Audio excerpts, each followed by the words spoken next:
Fokus Pastoral 2023. Sukacita hidup berbangsa dipersembahkan oleh DPP Santo Martinus Bidang Pewarta.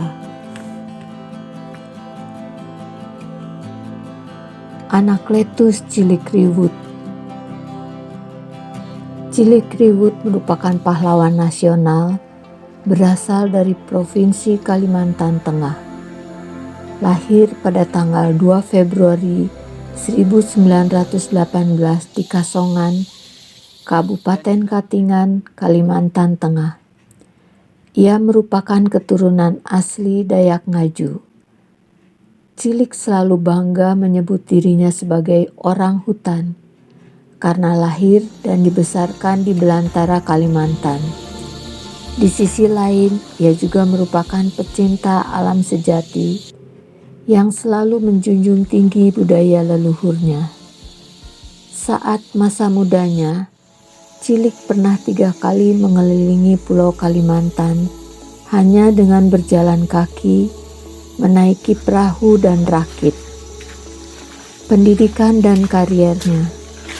Cilikriwut menyelesaikan pendidikan sekolah dasarnya di kota kelahirannya, lalu melanjutkan studinya di sekolah perawat di Purwakarta dan Bandung. Setelah tamat, ia tertarik dalam dunia tulis-menulis. Oleh karena itu, ia memutuskan untuk menjadi wartawan.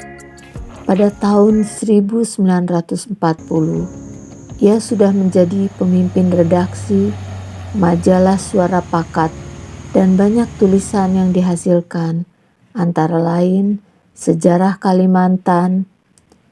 Karir birokrasinya dimulai dengan menjadi Bupati Kota Waringin Timur dan Kepala Daerah Suantara II Kota Waringin Timur.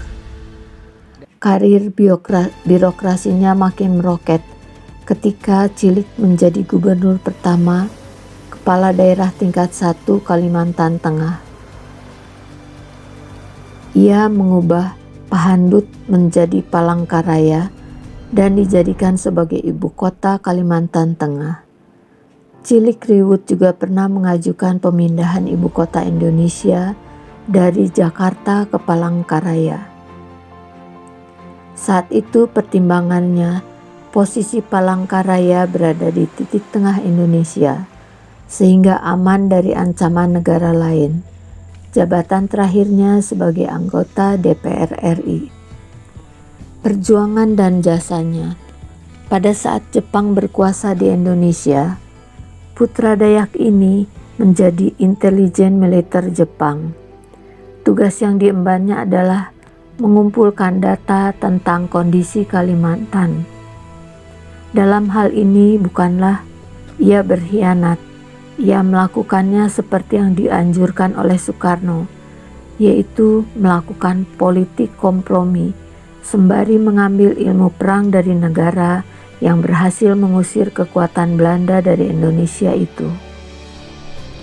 Oleh karena itu juga, putra kelahiran Nganjuk ini memanfaatkan jabatannya.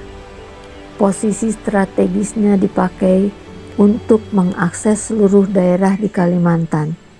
Ia lantas menjalin komunikasi dan koordinasi dengan beragam suku di sana. Komunikasi ini berisi permintaan untuk tetap berkomitmen dan setia mendukung perjuangan kemerdekaan Indonesia. Jasa lainnya, pada tanggal 17 Oktober 1947, Cilik memimpin operasi penerjunan pasukan payung pertama di dalam sejarah Angkatan Bersenjata Republik Indonesia.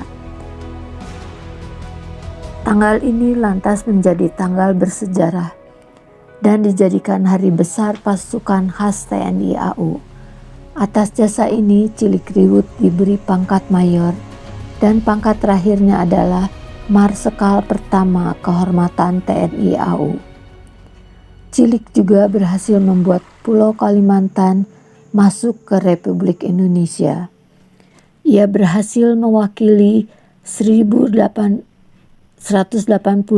rakyat yang terdiri dari 142 suku Dayak, 145 kepala kampung, 12 kepala adat, 3 panglima, 10 patih, dan 2 tumenggung dari pedalaman Kalimantan, di mana Cilik bersumpah setia kepada pemerintah RI.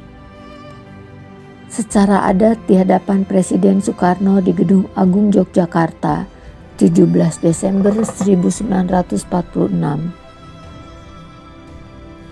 Pada hari Senin, tanggal 17 Agustus 1987, yang bertepatan dengan proklamasi kemerdekaan Indonesia, Cilik meninggal dunia setelah menjalani perawatan di Rumah Sakit Suaka Insan karena menderita penyakit liver.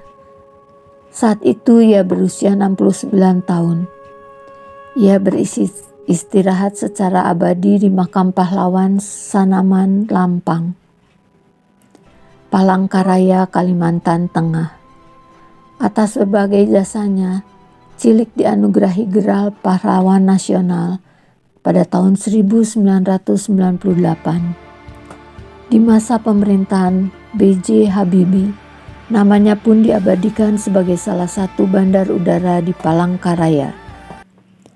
Pesan Kitab Suci dari Matius 25 ayat 21. Maka kata tuannya itu kepadanya, baik sekali perbuatanmu itu, hai hambaku yang baik dan setia. Engkau telah setia dalam perkara kecil, aku akan memberikan kepadamu tanggung jawab dalam perkara yang besar. Masuklah dan turutlah dalam kebahagiaan Tuanmu. Amsal 3 ayat 3-4. Janganlah kiranya kasih dan setia meninggalkan engkau. Kalungkanlah itu pada lehermu, tuliskanlah itu pada loh hatimu. Maka engkau akan mendapat kasih dan penghargaan dalam pandangan Allah serta manusia. Refleksi.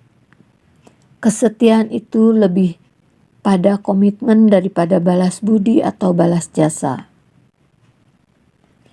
Kesetiaan Tuhan nampak bagaimana komitmennya untuk menyelamatkan kita walau kita sering ingkar dan jatuh dalam dosa. Setia yang didasari komitmen memberi kekuatan dan memampukan kita untuk berjuang untuk mencapai sesuatu. Setia ketika kondisi baik-baik saja tentu hal yang mudah. Namun, ketika kita harus setia dalam kondisi yang tidak menguntungkan, penuh tekanan, bahkan mungkin kita mengalami kerugian, tetapi kita tetap memutuskan untuk setia, itu baru luar biasa. Itulah kesetiaan yang ada pada diri Cilik Riwut. Dalam situasi apapun, ia tetap komitmen setia pada NKRI. Bagaimana dengan kita? Tentu diharapkan ada keyakinan bahwa Tuhan tidak akan tinggal diam. Tuhan akan mengingat kesetiaan kita semua, dan di saat yang tepat Dia akan membawa kita pada sesuatu yang jauh lebih besar. Itulah upah bagi kita yang mau terus bertekun dalam kesetiaan.